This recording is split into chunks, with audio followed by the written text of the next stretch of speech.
kenalin nama kakak Vira dari Gerakan Suka Baca atau GSB. Hari ini kakak mau menjelaskan mengenai tari tradisional di Indonesia, yaitu Tari Saman. Tari Saman ini berasal dari Provinsi Nanggro Aceh Darussalam. Sebelum ada praktek-praktek nanti sedikit, kakak mau menjelaskan dulu nih mengenai sebenarnya apa sih Tari Saman, fungsinya apa, dan kenapa sih bisa populer. Jadi, Tari Saman ini adalah sebuah tarian suku Gayo yang ditampilkan untuk merayakan peristiwa-peristiwa penting dalam adat. Syair dalam Tari Saman biasanya mempergunakan bahasa Gayo. Selain itu, biasanya tarian ini ditampilkan untuk merayakan kelahiran Nabi Muhammad SAW. Tari Saman ini merupakan salah satu media untuk pencapaian pesan atau dakwah. Jadi, di dalam tarian ini mencerminkan pendidikan, keagamaan, sopan santun, kepahlawanan, kekompakan, dan kebersamaan. Namun, tarian ini bukan hanya dipentaskan di Aceh aja nih. Jadi, tarian Saman ini banyak ada di daerah-daerah lain karena masyarakat luas di Indonesia telah mengenalnya. Banyak festival tari Saman yang masuk ke dalam kategori perlombaan. Oleh karena itu, selain berfungsi tadi sebagai media dakwah, tarian adat ini juga berguna sebagai salah satu sarana hiburan dan perlombaan. Ternyata Tari Saman ini juga bukan hanya terkenal di Indonesia. Jadi tarian tradisional Saman ini mendatangkan wisatawan ke Aceh. Bahkan Tari Saman ini benar-benar populer di luar negeri, mengalahkan tari-tari tradisional lainnya. Tari Saman ini biasanya tidak menggunakan iringan alat musik, tetapi dia menggunakan suara dari penari itu sendiri. Lalu ada tepuk mereka yang biasanya dikombinasikan dengan memukul dada dan pangkal paha. Jadi ada sinkronisasi dan menghempaskan badan ke berbagai arah. Tarian ini dipandu oleh seorang pemimpin yang biasanya disebut oleh syekh. Nah, pemimpin inilah yang akan memandu tari tradisional Saman ini. Karena keseragaman formasi dan ketepatan waktu pada saat menari itu adalah suatu keharusan dalam menampilkan tarian Saman. Maka dari itu, penari Saman harus dituntut untuk memiliki konsentrasi yang tinggi dan latihan yang serius agar dapat tampil dengan sempurna. Biasanya, tari Saman ini dimainkan oleh belasan orang. Biasanya bisa laki-laki dan bisa perempuan. Tetapi jumlahnya awalnya harus ganjil. Pendapat lain juga mengatakan bahwa tarian ini harus minimal 10 orang dengan rincian 8 penari dan 2 orang sebagai pemberi aba-aba sambil bernyanyi. Tapi seiring berkembangnya di era modern ini yang menghendaki bahwa tarian ini akan lebih semarak jika banyak personilnya atau banyak anggotanya. Nah, jadilah Tari Saman ini banyak lebih dari 10 orang. Lebih dari 10 orang bahkan bisa sampai 20 orang. Karena semakin besar penarinya, semakin banyak penarinya, maka akan semakin ramai seperti itu. Nah, selain itu, selain mengatur gerakan, para penari, syekh juga bertugas untuk menyanyikan syair-syair lagu Saman. Biasanya namanya ganit. Nah, kenapa sih Tari Saman ini bisa begitu unik? Pertama, karena gerakan tangannya. Jadi, Tari Saman ini adalah salah satu seni tari dari daerah Aceh kan. Nah, tarian ini dilakukan tanpa iringan musik, sehingga temponya diatur oleh penari-penari menggunakan suara-suara mereka sendiri. Para penari ini akan bersuara dan menyanyikan syair serta tepukan saat gerakan Tari Saman. Jadi suara tepukan itu berasal dari tepukan tangan, dada, dan paha. Akan tetapi ada pula Tari Saman yang menggunakan iringan musik seperti gendang yang dimainkan oleh pemimpin tari atau kalau di Aceh namanya Tuan Cerdik Pintar. Gerakan yang harmonis ini dengan syair-syair yang diteriakkan secara lantang membuat suasana pementasan akan semakin hidup. Oke, tadi keunikan Tari Saman yang pertama adalah gerakan tangan. Yang kedua adalah penarinya bisa pria, bisa wanita. Budaya Melayu pada zaman dulu seperti tarian-tarian biasanya hanya dilakukan oleh para pria. Akan tetapi, seiring berkembangnya zaman, wanita juga diperbolehkan melakukannya.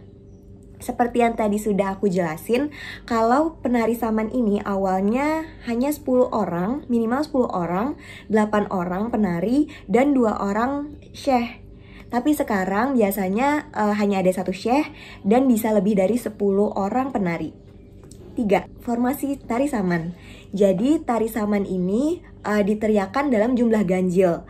Biasanya ada 17 orang dengan formasi yang unik. Jadi ada beberapa penari ganjil genap.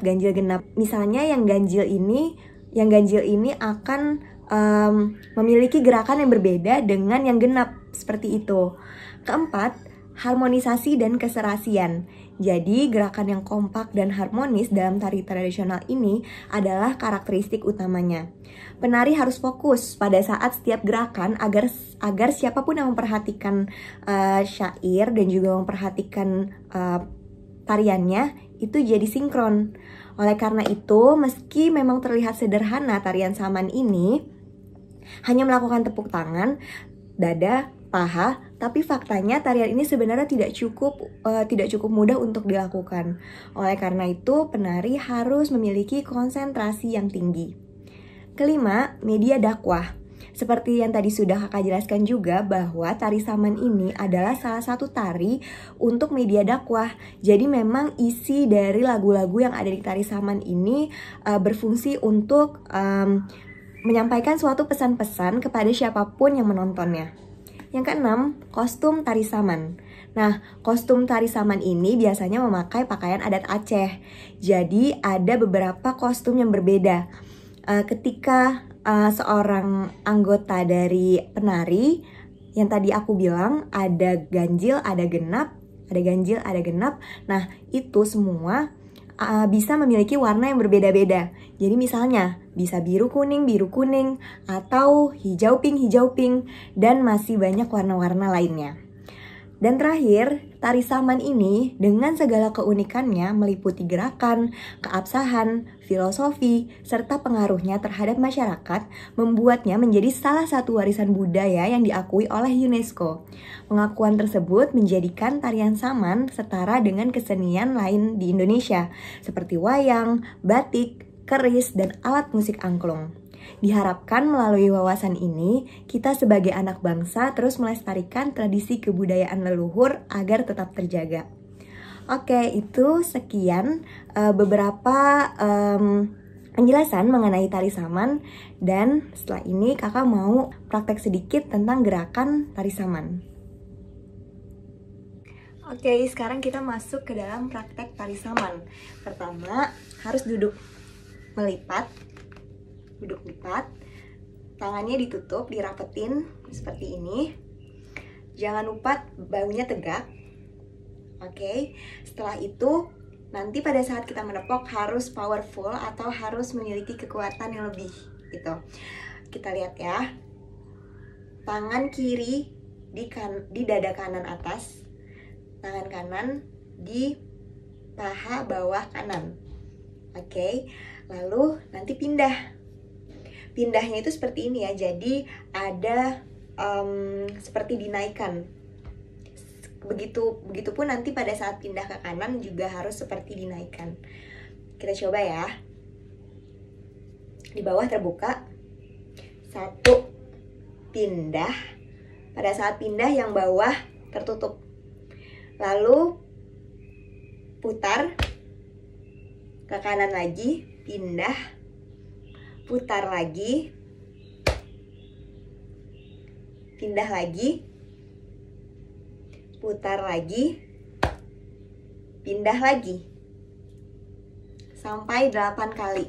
Kita coba lagi ya, sekali lagi. Tangan kanan di bawah, tangan kiri di dada kanan atas. Dibuka. 1, pindah, 2, pindah, 3, pindah, 4, pindah. Oke, kita coba sekali lagi dengan lebih cepat. 1, 2, 3, 4, 5, 6, 7, 8. Nah, gimana adik-adik? Sudah cukup paham belum mengenai tari saman, tari tradisional Aceh yang ada di Indonesia? Yuk kita sama-sama belajar tari daerah, bukan hanya Saman aja, tapi banyak tari-tari tradisional lainnya di Indonesia. Sekian informasi hari ini. Terima kasih semuanya. Sampai jumpa lagi.